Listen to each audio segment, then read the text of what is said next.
mean, the Officer Friendly program was one that introduced young children to the right side of the police work, being a community-based protect and serve.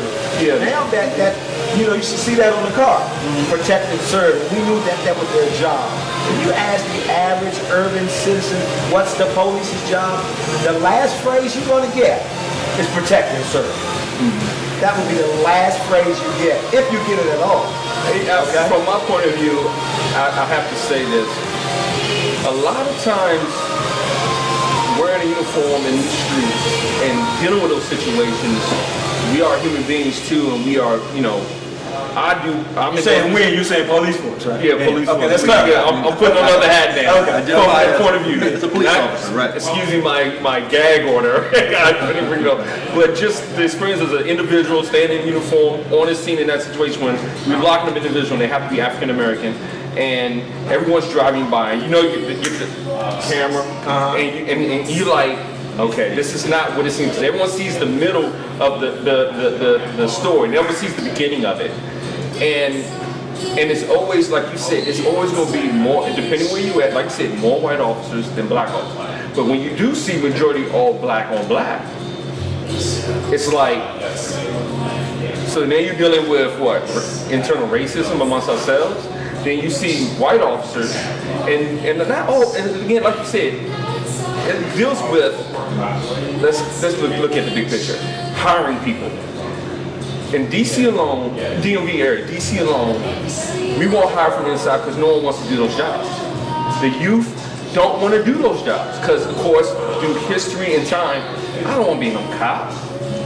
Well, I think that would come down to how heavily the police force recruits in high schools. I think number one, it's not happening at all. But it's also public respect. Yeah, and perception of what the police officer is. But PG County is doing it. PG County, other like Maryland and Virginia are doing it because they know the importance of it. But DC is not. I think the first thing that we have to do away with is the fact that I think Chief Lanier, or maybe it was Ramsey, mandated that every cop has 2 years of college experience before you become a police officer. I knew that wasn't going to go. I knew that wasn't going to go because it's a pay grade. But it also used to be a piece that, and they passed it for some of the other employment variables in DC government, that you have to be a citizen of the city to get certain jobs in the city years ago. Right. You know, but that's not the case with the police. No, it's not. It's not. And I'm not saying that that should be a steadfast policy, but it would be a good one if we can recruit some of our own. Because here's what happens.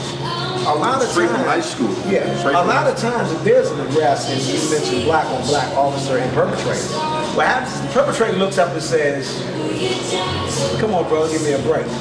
Right? This is his mindset. And the police down and says, "Hey, you're degrading my race." So there's already an interracial divide right there among the perpetrator and the police. But that goes back to the theory of protect and serve. Am I really protecting and serving the community when my job is to eradicate the criminal? Because guess what? The criminal is a part of the community. So if we can eradicate the criminality in our neighborhood, then the crime reduces.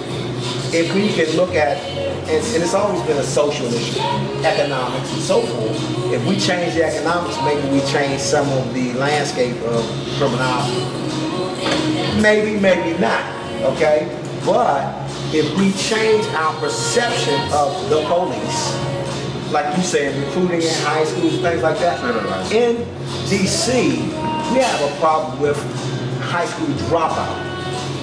So the majority of these guys who are being arrested are just that. They're high school dropouts. So the recruiting process may not be as successful as it will be in the Prince George, Montgomery, and such, because they don't even have the numbers to graduate. I think one year Ballou lost like almost 32% of their senior class to dropout. Well, there actually some of the rates are even higher than that in some of the local public high schools. But you know, the way those numbers are tabulated is very interesting. If you start off with a certain number of students in ninth grade, if you don't have that number graduate 4 years later, they count that against your rate. Whether it's moved out or whatever. They may have left the country. They may have gone to a different school. You know, it affects your rate. Plus, you does. But and remember this now in DC, you're dealing with charter schools too. Right. But beyond all of that, honestly, gentlemen, and I'm speaking from both sides of the equation, because I've been on both sides of that equation, perception is the biggest evil, I believe, in our relationship with law enforcement.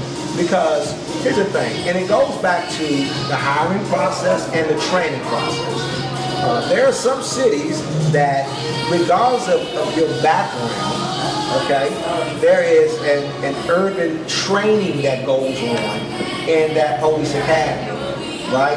That indoctrinates the police to the scape that they're going to be in charge of, or overseeing, or community-based policing, right? They're advocates in that. Right. Yeah, but it's not as big as a part of the training that it needs to be. I mean, it's more militarized now. Okay. Well, I think even the balloon camaraderie is not as deep as it used to be. 15, 20 years ago, you could have two police disagree on a certain situation on the street, and it would never be a confrontation in front of the perpetrator. Now you see police officers arguing amongst themselves and can't get the case together because of their personal differences. They no longer believe you. That has happened because they're human beings, but at the same time, there's the overall guidelines of constitutional rights and your legal rights. Situation that would keep you safe as a police officer. Yes, it does hit the heart when you deal with something that touches you, out of ethnic or just a child incident or a domestic incident. It touches you as a human being. But at the same time, when it comes down to it, we have that, it's not that great, it's the fact. It's the law, this what it is. And that's what you gotta recall. It's the law. Right. It's against the law, or that's the law. That keeps us safe, but that's why I tell people, study your local law. You're a citizen. Know your law. That you're governed where you lay your head at. If you don't know your basic law, because the internet is right there. If you don't know what you can and cannot do from where you live at, where you park your car on the street, you got a driver's license. You pay for that. Wait a minute, Dennis. But should we also be giving that same message to the people who are there to protect that law? Because right now, as we just talked about the young lady in Texas, these guys who are paid to be advocates for the law, our law enforcement, right? Paid to enforce the law. Paid to enforce the law, have now, in most instances, it seems as though they've taken the law in their own hand. They're going to rewrite it as they go.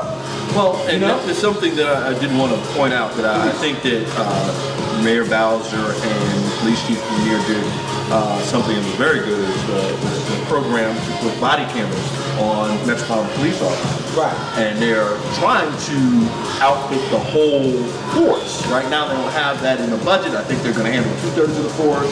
Most of the street cops that are working on doing that, and that can go a long way solving a lot of these issues, because when you're on camera, you're very careful in particular about everything that you're doing, because you don't want anything to come back and bite you in the backside. It becomes that debate, how admissible is that in an evidence-based? So that's it's making people honest. It's making the officer honest. Yeah, but you know what? If I'm wearing a camera and the perception comes across during the trial that I did something wrong, but I know that you can't hold that against me as evidence.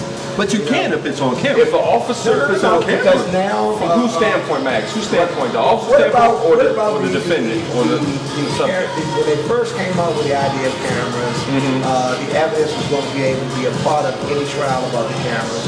And then they came back, the mayor came back with the verbiage that some of, or not all of, the camera's footage would be admissible. that has to do with if they're, no, I don't think it's admissible in evidence. I think they're worried about them going into houses, and when they're just doing the routine part of the day, it has to be relevant to the crime in the case. So it's actually, like you said, it's balanced depending on the incidents that occur when they get called to. If it's a domestic in someone's housing, then you go on someone's threshold, you going, hold on. You know I'm gonna play devil's advocate on this, right? Of course, I know now. We've had, I understand the whole body camera thing and bringing us back closer to accountability and all that. But we've had accounts of, I forget what state it was, but we had the Mexican perpetrator running down and the police ran him over with the car. That was called on the dash cam.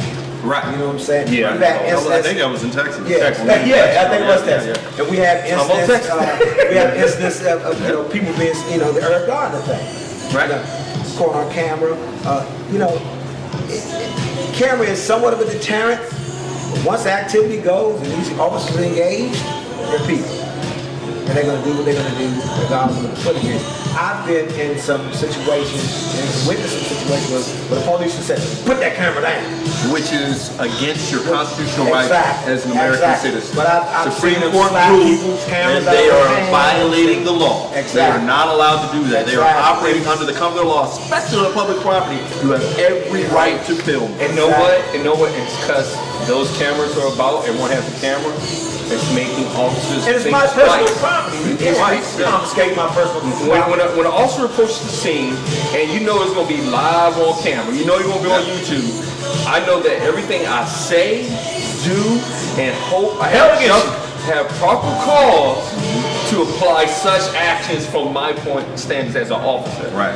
It always starts off like this. The scenario is always like, I'm here for